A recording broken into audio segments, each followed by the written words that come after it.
This is WWE superstar Drew McIntyre, and you're listening to the WWE Podcast.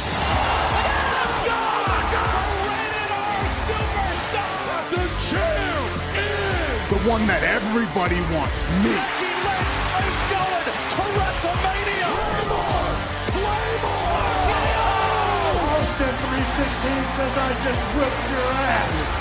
This is my iron. You're going to acknowledge me. And welcome to the WWE Podcast. It's time for the Monday Night Raw review here on this Tuesday, the 24th day of June 2025, with multiple PLEs on the horizon. I mean, at this point, we've got Saturday Night Main Event in a couple of weeks. We've got the Night of Champions event that's coming to us this Saturday. And yes, it appears it still is happening despite rumors, despite internal pressure from stakeholders, shareholders, all of that. We are getting the event. There doesn't seem to be any indication that we're going to get any kind of switch in venue.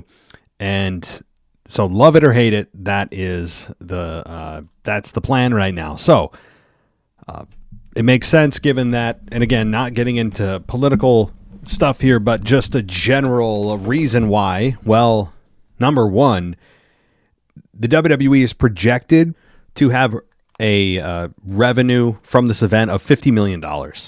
That's number one. So, and you know what? They do have a duty to their shareholders or stakeholders to make the most money they can. That's why people invest in companies, to make money themselves. So they do have an obligation there. But number two, and one that's even being talked about more, is safety. Is it safe for the organization? And right now, yeah. I mean, look, Iran is no friend of Saudi Arabia. Saudi Arabia is much more aligned with the United States than the Iranian regime, okay?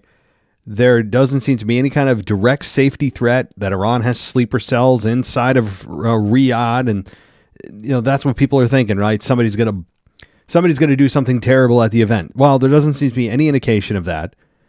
And wouldn't you want to do it when somebody's not expecting it on top of it? But also, number three, it's the optics of the whole thing.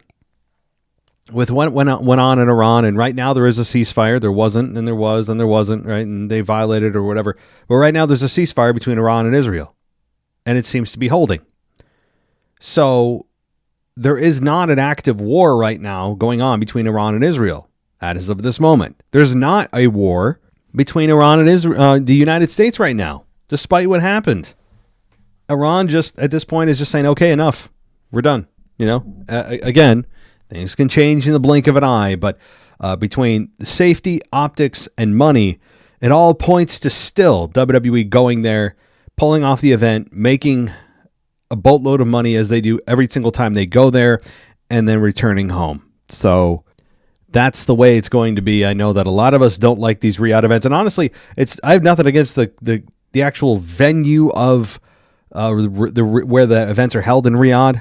Generally, the crowd is pretty good, but it's more of the propaganda we get during the show that is clearly just trying to promote Saudi Arabia, trying to change the perception of the public's view of what Saudi Arabia and Riyadh are and what they can offer and all these things. And yeah, I mean, like that I don't like. And so that's really it. I mean, that's the only thing I've got against it is it's really kind of propagandized. And sure, there's things that the country has done that are not exactly, admirable.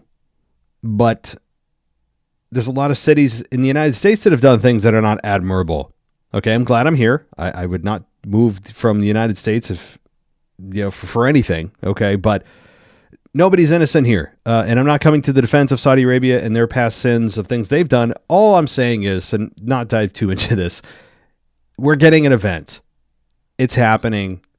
And I think people are just going to have to deal with it, and we'll move on to Saturday night's main event because, look, WWE at this point, they're overlapping so many events. They're actually overlapping like 4 events right now. They have Night of Champions coming up this Saturday with a King of the Ring tournament mixed in that has SummerSlam implications with a Saturday night main event, Goldberg, Gunther, It does appear to be for the World Heavyweight Championship. I had to make sure of that and because there's no real mention of it in the promos this past week. But no, that does seem to be the case. It is for the championship. And it's looking like some of the money, some of the betting lines are headed towards Goldberg winning and then Seth Rollins cashing in. Very well could be the case. I would say, please don't do this. Please do not have Goldberg win. And you even heard by the mention of Goldberg's name this past week, by the way, the reception was not as positive. Once the initial shock and awe of Goldberg returning after a few year hiatus wore off and people realized what they had, they go, oh, that's right. It's just Goldberg. And they got over it. People booed. I do not think people are extremely excited about Goldberg here. But look, if this is his retirement match, good riddance. We'll all sit through the 2.5 minutes. It's fine. He's limited. He's been limited in the ring since he was 28, much less 58. So you had injuries on top of age, and it's not a good combination. So I don't need, and I said this last week, but I don't need WWE to try to circumvent our expectations by having a longer match. Just to have a longer match, just to try to troll us, because you're putting everyone at risk of injury, and the match quality guaranteed will decrease as the minutes tick by. It's a guarantee. Despite the fact that you have Gunther, who's one of the best in the world in the ring, that can only do so much before Goldberg has to actually do something besides a spear or a jackhammer, which, by the way, I'm even concerned for Gunther in the jackhammer. I'm just generally concerned for Gunther's health. Not that Goldberg has any malicious intent, but I'm genuinely concerned about Gunther getting hurt in this match because of Goldberg's limitations. And this is not me personally attacking the man. Seems like a genuinely good guy, family man. So I want to always give that disclaimer because some people think I'm attacking them personally. I'm not. From a professional standpoint, though, I am genuinely concerned about Gunther. I am. I mean, he nearly killed, and that's not hyperbole, he nearly killed The Undertaker. Go back and watch.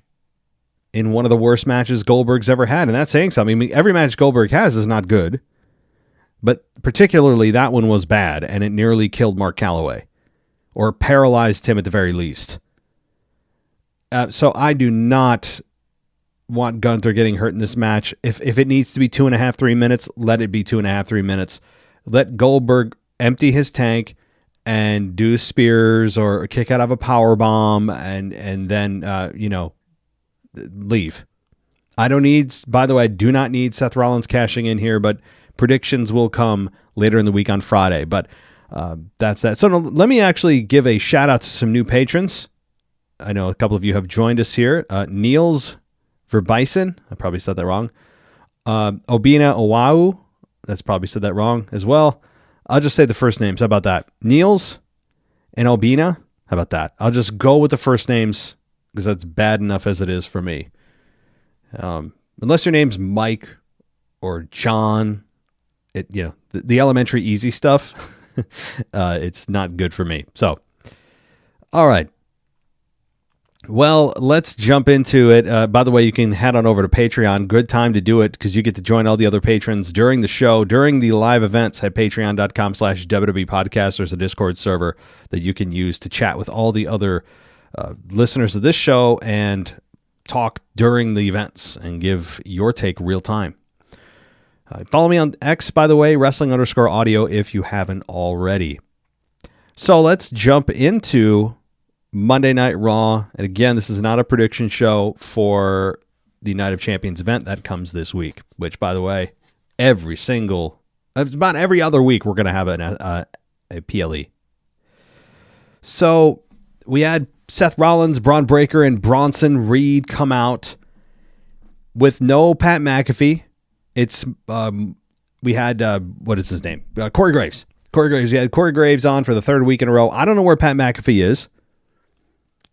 I haven't heard. Perhaps he's on assignment, designated for assignment. I'm not sure. Maybe some of you out there know what's going on with Pat. Hopefully everything's okay. But I like Corey Graves. I really do. I think he's a great addition to the announce desk. So we had people chanting for Rollins at the beginning. We had him, the people singing his song, which they do every single time. And we had fans barking for Breaker. And what was good is that Rollins still... by the way, LA Knight is out indefinitely. They said some kind of cartilage separation in the ribs and a bruised sternum, I think it was. They must have listened to the show because I said that you got to do something here with LA Knight. You can't have him just come back next week uninjured. If you're going to do something like that, it needs to have consequences, and voila. Knight needs a little time off anyway, even if it's just a couple weeks. So I like that a lot. So Rollins asked the crowd what they want. Good question, actually. It's a really good question. Instead of what do you want to talk about, he asks what they want. That's a very interesting, open-ended question. In fact, it's so obvious to ask that no one ever asks it. I like that because it's just a wide open gamut of things they could chant for.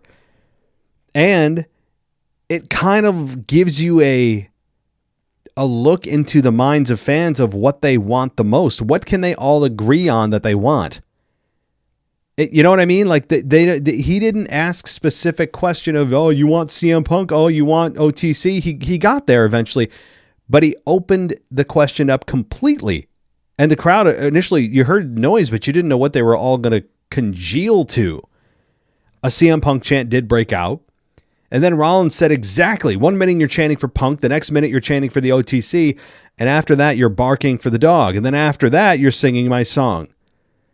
And then Rollins said it's obvious the fans don't know what they want, so he doesn't care what they want. That was really good. Rollins had a really good night here. He said the people need visionaries like him to decide what's good for them.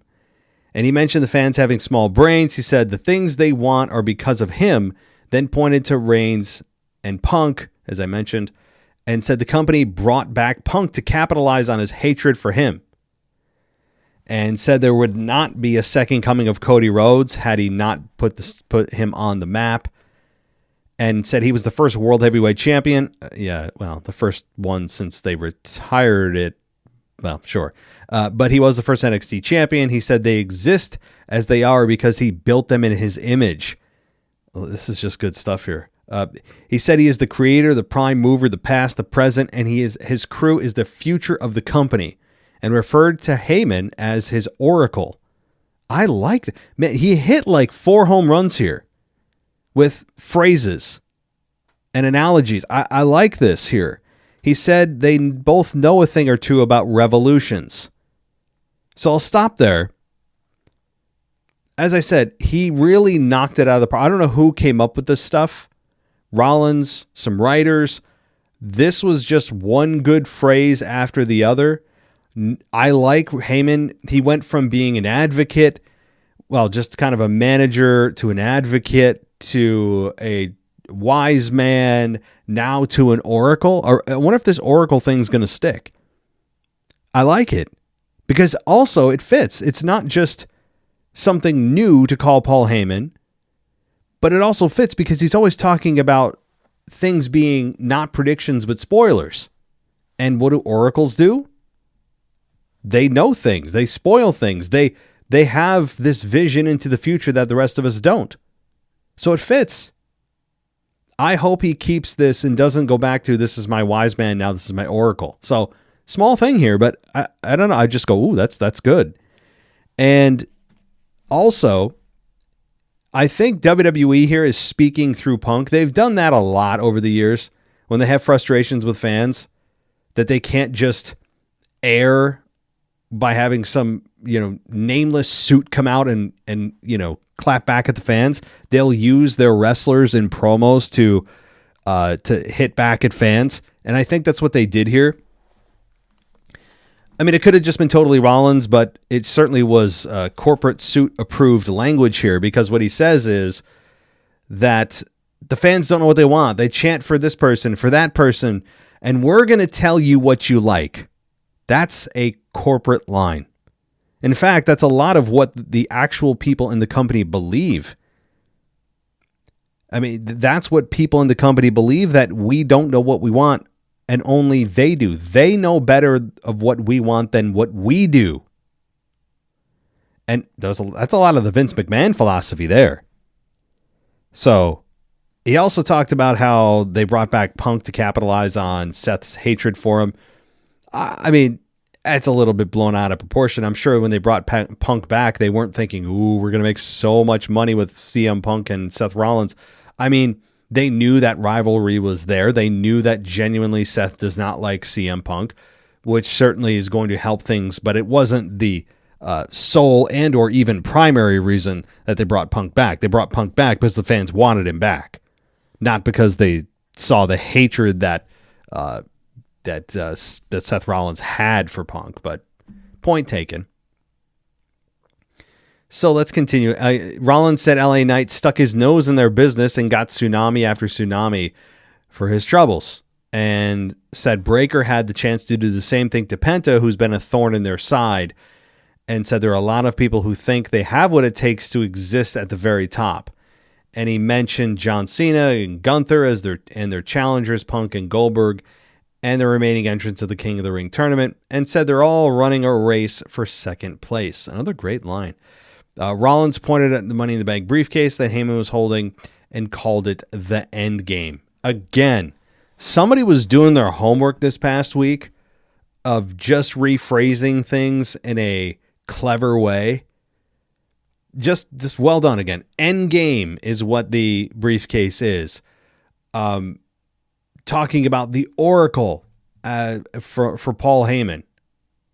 Just good stuff here. I mean, all around A+ for me for Seth Rollins. Easily his best promo since he formed this group. Dare I say, easily his best promo in years, regardless of what's going on.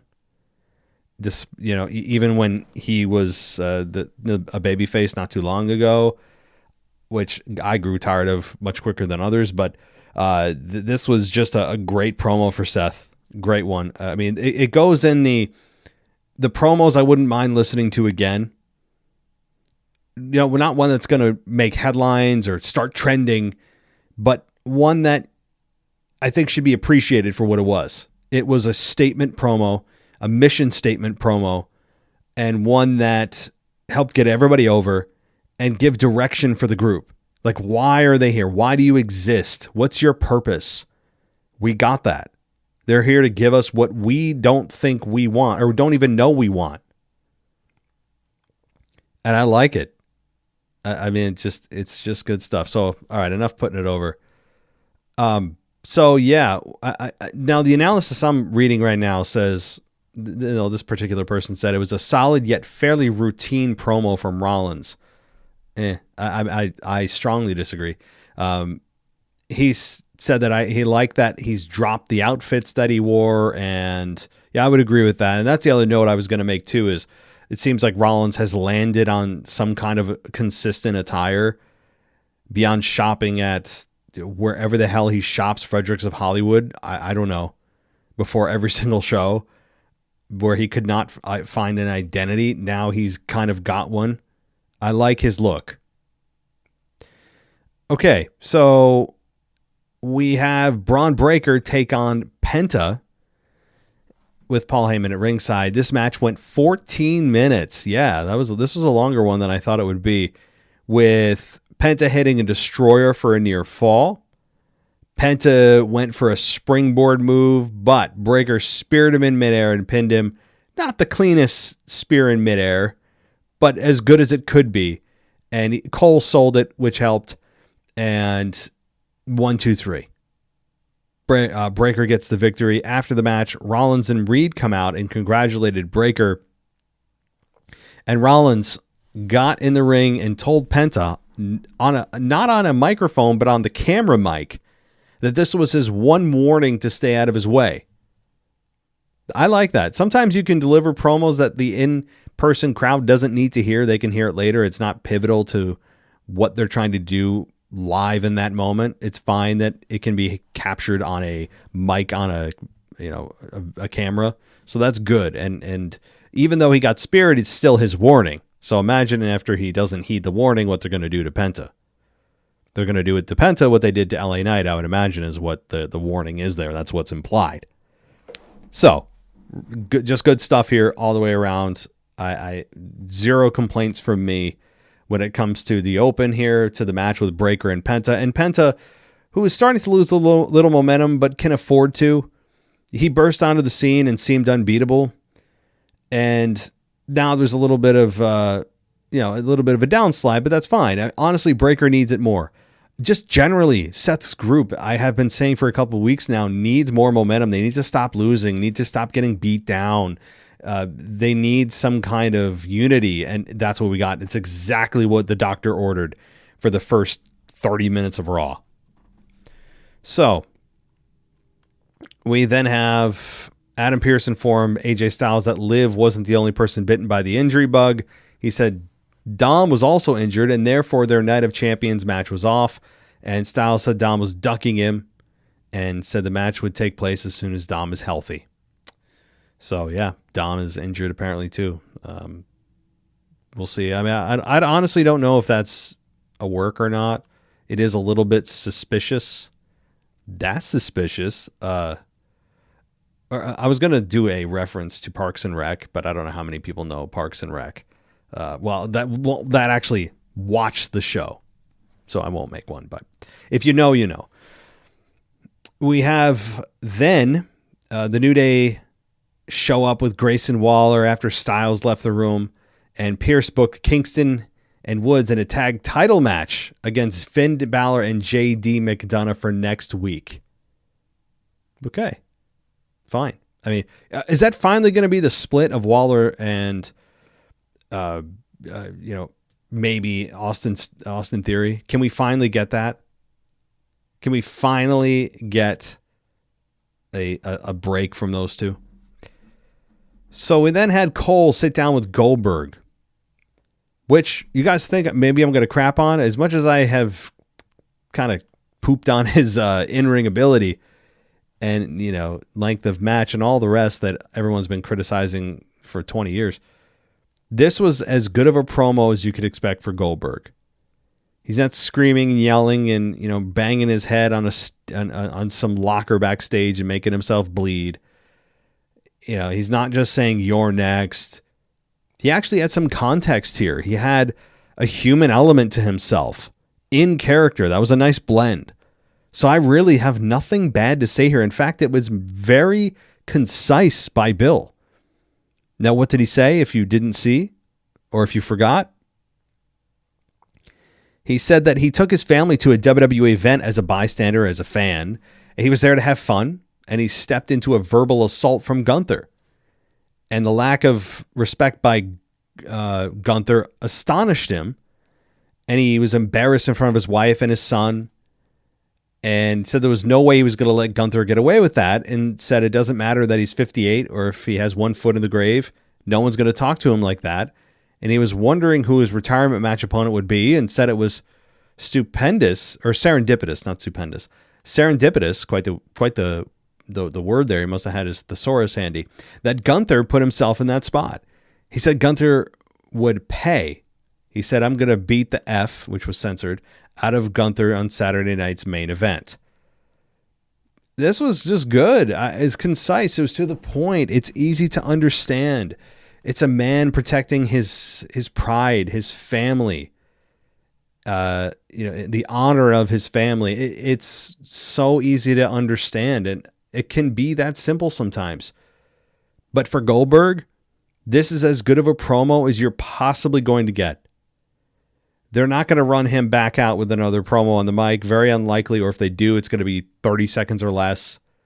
I don't need a brawl with Gunther and Goldberg before Saturday night's main event. Why?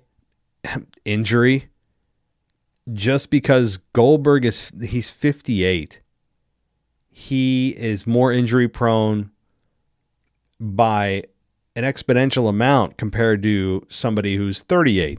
You know, I had to look at Gunther. I think he's 20 years younger. He might be 20 years younger than Goldberg. So I don't need somebody that could potentially pop a hamstring, sprain an ankle, one wrong move, there goes a shoulder, an elbow, some kind of joint, your finger. I don't need to risk anything. I don't need Goldberg or Gunther in any kind of brawl before Saturday night's main event. Now, there is still a couple weeks to build, which does lend some possibility that they could do something physical, but I don't want anything physical with these two. Okay. At the broadcast table, Cole said he asked Goldberg after the interview if his retirement match was definitive. Cole said Goldberg confirmed that it would be, and said he asked Goldberg what would happen to the World Heavyweight Championship if he won, and Cole said Goldberg told him it was a very interesting dilemma. They did acknowledge that it was Goldberg's final match, and it hasn't really got a ton of promotion that way, although they probably should. If this is Goldberg's true swan song, then they should market the hell out of it. Goldberg is a brand name. He had a hell of an impact, albeit 25 years ago, but he did. Less so in WWE. He made most of his, he created most of his value in WCW. Had a okay run for the 1 year he was in WWE. Even he didn't like it, but ever since then, he came back in 2016, faced Brock Lesnar here and there. I think he beat up Dolph Ziggler. He might have beat up Bray Wyatt for the title. He's been in and out, so they should really do everything they can to market this as Goldberg's last match. And they should just use a lot of video packages for the next 2 weeks.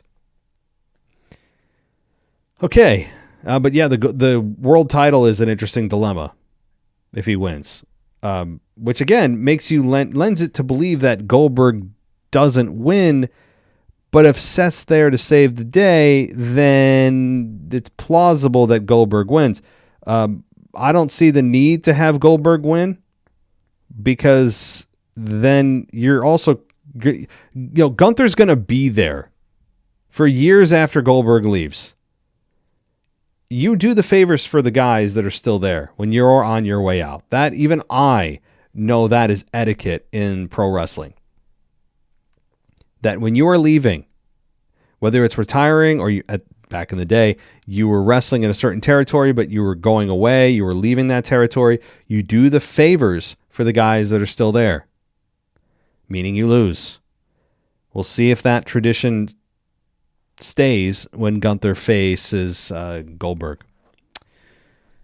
All right, let's move on. We have Jade Cargill versus Roxanne Perez in a Queen of the Ring semifinal match.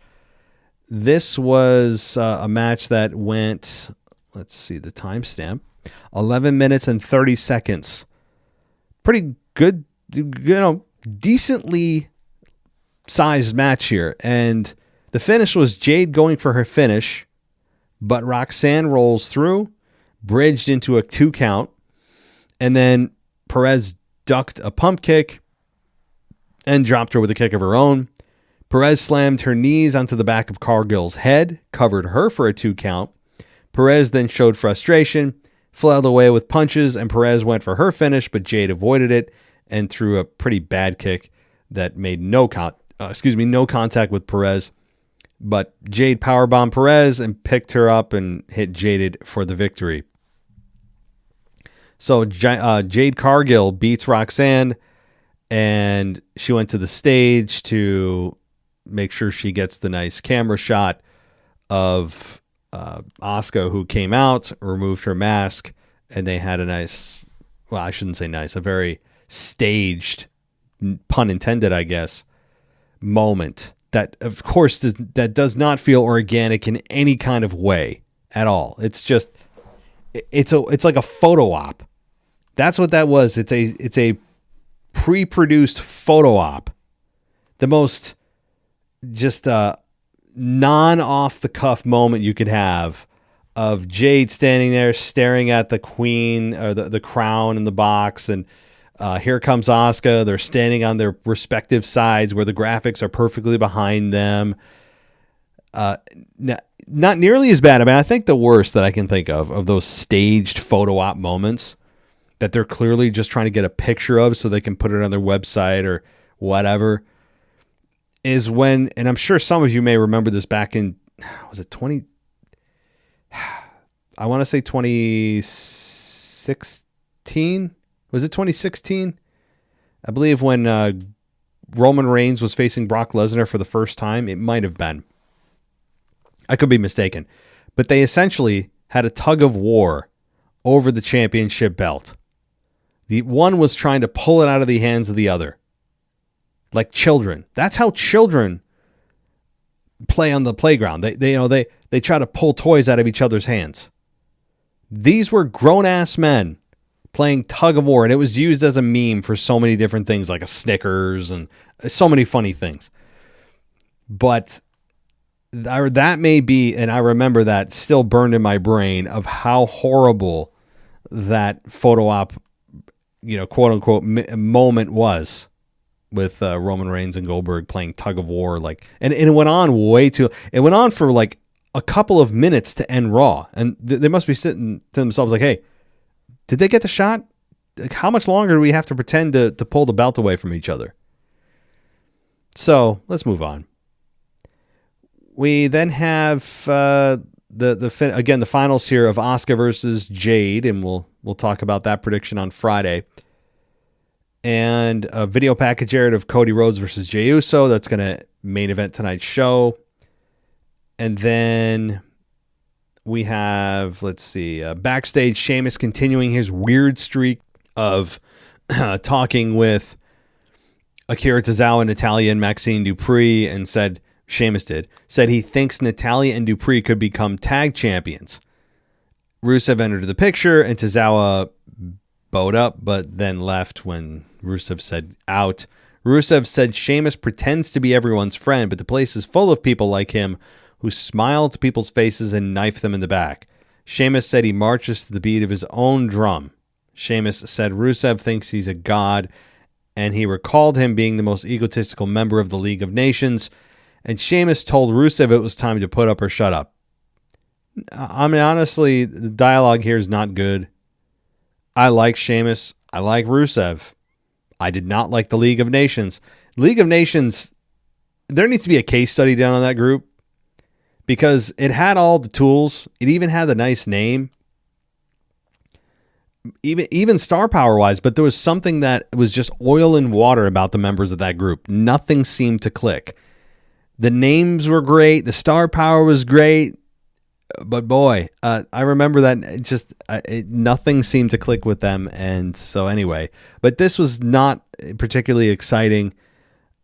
I am a little concerned of what they're doing with Rusev since he returned, meaning it's not a whole lot. I mean, they're not doing what they're doing with Aleister Black. I mean, Aleister Black doesn't even get to talk, which is par for the course before he left.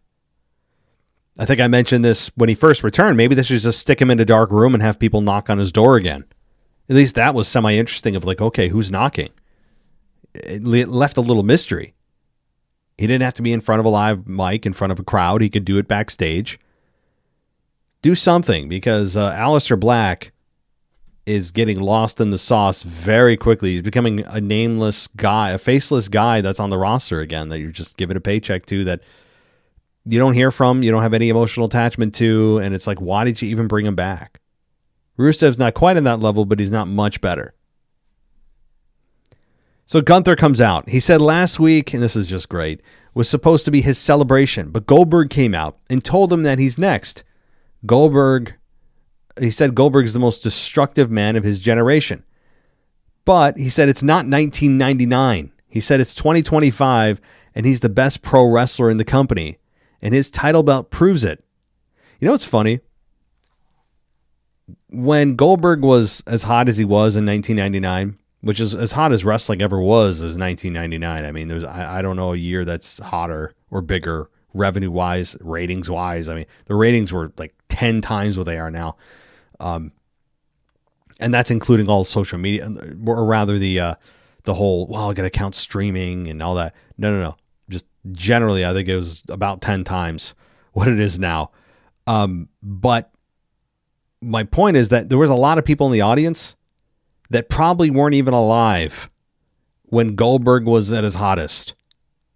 Think about that. A lot of the fans in the audience weren't even born when Goldberg was in WCW doing his thing. Now, that either makes you feel really old, or if you never saw it, you're probably of the younger generation and you're like, yeah, I wasn't even alive. I went back and watched clips. And we all can collectively say we are jealous of you because, boy, is the youth wasted on the young. Or what is it? Did I say that right? Is the youth wasted on the young, or the young's wasted on the youth? Anyway, you get my point. So we have Goldberg continue to get demolished here. And Gunther said he's the best pro wrestler in the company.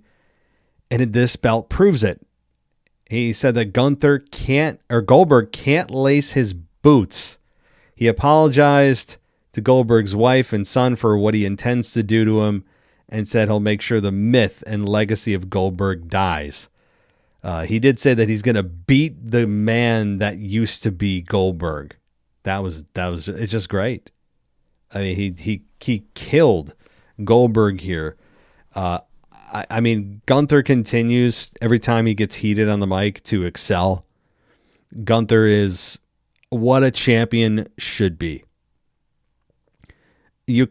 Look, many of you are still not happy that Jey Uso, WWE, in their mind, corrected course by giving the belt to Gunther. And sure, they saw this on the horizon with Goldberg, but you could add a Gunther-Goldberg match without the belt.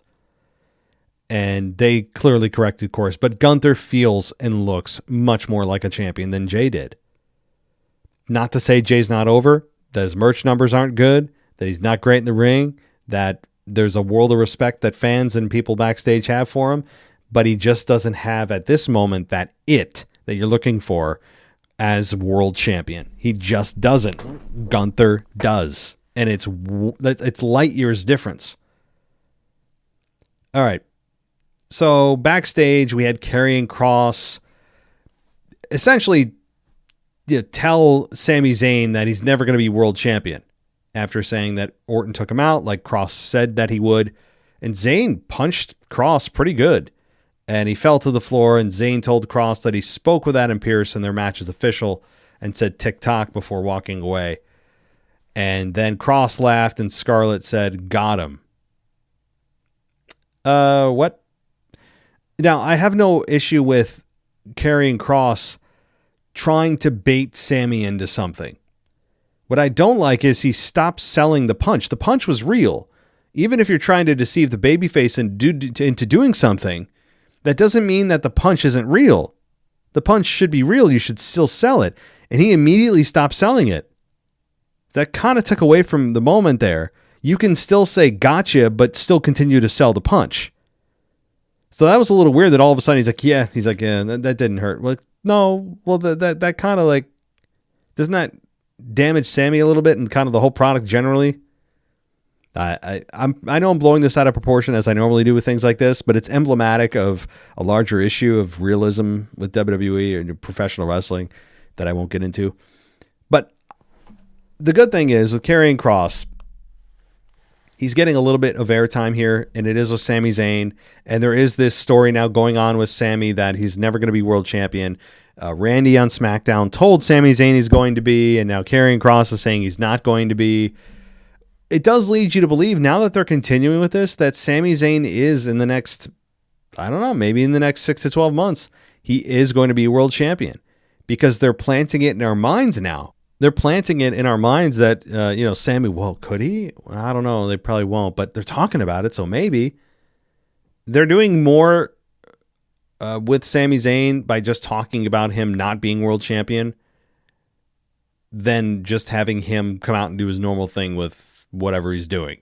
Because now the idea of putting Sami Zayn in a title match and having him win is a story to behold. I mean, it's a little bit of finishing the story type of thing. I mean, Sami Zayn is the one that's never been able to capture the top belt. Do I think he'll have a run? Yes. There's a lot of talk, too, of turning Sami Zayn heel. I mean, I've been down that road, too. There's been times where I thought they were going to, particularly the night after WrestleMania, the Raw after WrestleMania, I should say. And they didn't do it. But perhaps they are. Maybe they're thinking about it. But they're doing something here. There's something brewing with Sami Zayn. And hopefully carrying across, too. Who, ever since he cut that promo before WrestleMania, hasn't done as much as we hoped. And it's because, as I've said in the last several weeks, if WWE fans want to see a change and you want to make a message loud and clear to WWE, what you need to do is be consistent with your chants, consistent with your noise level towards whatever you're trying to change, consistent on social media with hashtags and trends. Consistent. That's the key. And I don't think they saw enough from fans to think it wasn't just a fad to see what WWE would do. So Becky Lynch versus Bayley for the Women's Intercontinental Championship. This match went 14 minutes nearly, with Becky Lynch beating Bayley by DQ. So by the way, before the finish, this match was fun. Bayley and Becky felt like old times. Seeing these two, one of the two of the four OG horsewomen, you got to appreciate this kind of a thing, that we're still here doing this 10 years later. So the finish was Lyra Valkyria showing up, trying to help Bayley. And this is because we had Becky Lynch try to bury Bayley in, 2.5 pound chairs. If you're going to try to bury somebody, use the ring steps maybe. Why would you use chairs? You might as well use t-shirts. I mean, what are you doing? That was it's just laughable. You're trying to bury Bayley with a couple of steel chairs as if these are like 50-pound weights. I'm sorry, that was just, I understand the visual, but I couldn't buy into that. However, Lynch punched Valkyria and then returned to the ring and begged Valkyria to hit her so she gets a DQ. Bayley returned to the ring apron, but was sent back to the floor. Bayley then tossed Lynch over the broadcast table and picked her up and ran her into the ring post and the ringside barricade. Bayley rolled Lynch back in the ring and went up top for an elbow drop, but Valkyria entered the ring at this point. She had enough and threw punches at Lynch to end the match, and we got a DQ. So this rivalry is not over. It's likely going to spill into Night of Champions with these three women in a triple threat for the Women's Intercontinental Championship. There was some tension here, too, between Bayley and Lyra, because Lyra did cost her the match here, potentially, by being the reason for the DQ. So this is headed towards triple threat. I mean, so it just is. And I'm fine with that. I don't need twists and turns here to swerve us, just to swerve us. It's fine. Straightforward triple threat. These three women will kill it. So let's continue here.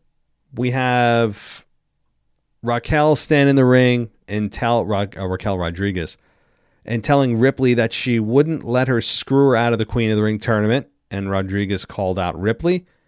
Ripley comes out and got the better of Rodriguez. And we had Rodriguez pull out the dreaded Slim Jim table. Not just any old table, guys.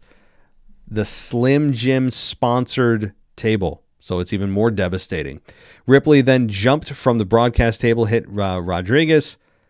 And we had her set up Rodriguez for a riptide through the table. But Roxanne Perez comes out. And Ripley got Roxanne Perez in the electric chair position, dumped her face first onto the turnbuckle, but Raquel, that is, used it to hot a bomb to put Ripley through the table. And so Raquel Rodriguez stands tall. How often do you see that? I mean, Raquel is just normally a background character, but she got the best of, with help, got the best of the face of the women's division, putting her through a table. So big night for Raquel Rodriguez. So, all right. There's a nice analysis here about Jelly Roll because Cole's hyping that Jelly Roll will make a special appearance on July 11th in SmackDown in Nashville. But the analysis here is, quote, "There's no such thing as a special appearance by Jelly Roll because the dude is everywhere." Yeah, that's. I mean, he might as well be the green T-shirt guy or the red hat guy or whatever other fans that just somehow have unlimited amount of money to always have TV side seats for every show. He's essentially one of those guys now. So no, there's no such thing as a special appearance by Jelly Roll anymore. That doesn't exist. He's just there all the time by default. So it's just a normal show, is what it is. So Rodriguez is demanded a match with Raquel, and Pierce asked her about having a street fight, and Ripley agreed. So there you go. We're going to get a street fight between Ripley and Rodriguez. That'll be fun. So Jey Uso, or rather Cole Hype Night of Champions kickoff for Friday morning, by the way. And it's going to be the actual event on noon. Oh, it's Friday. Is it Friday? Good God, it's not Saturday, it's Friday.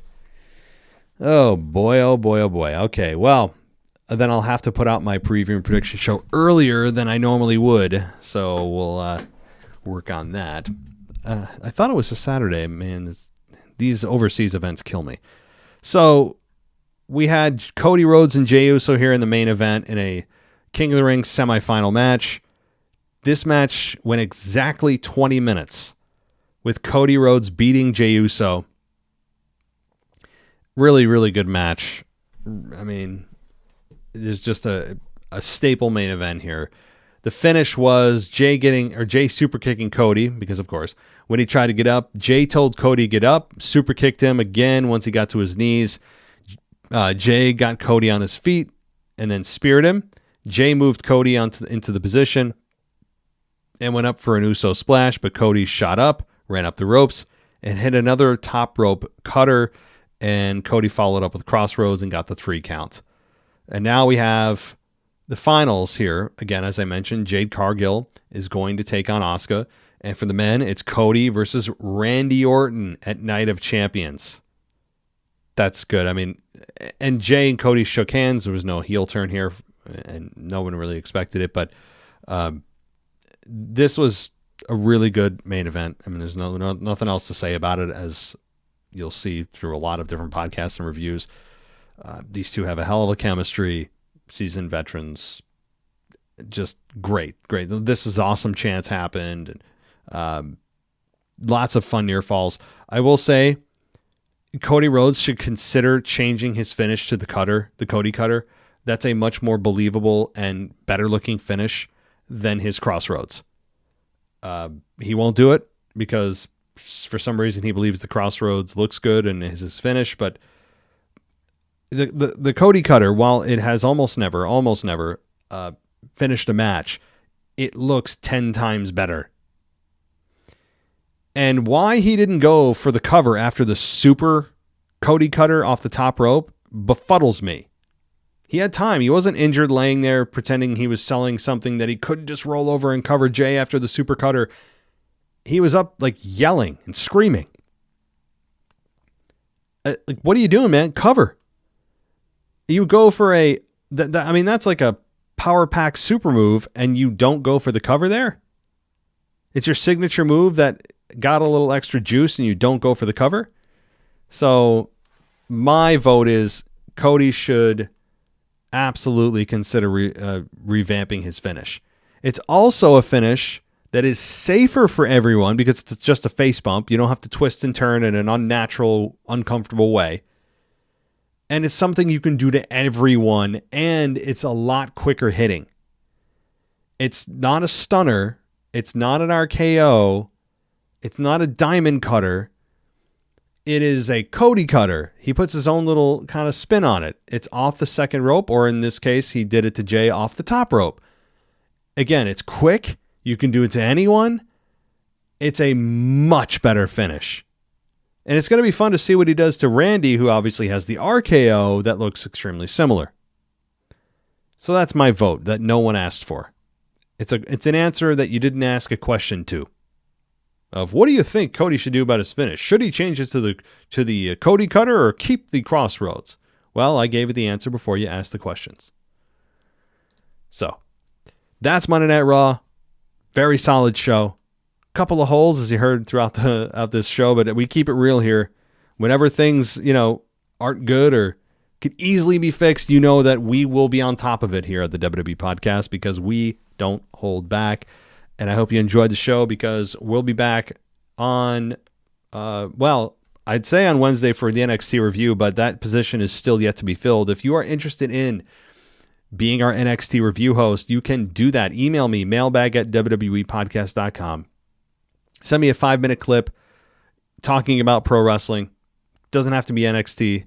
And hopefully it's done with a quality mic, not just an internal mic. And we'll talk. All right.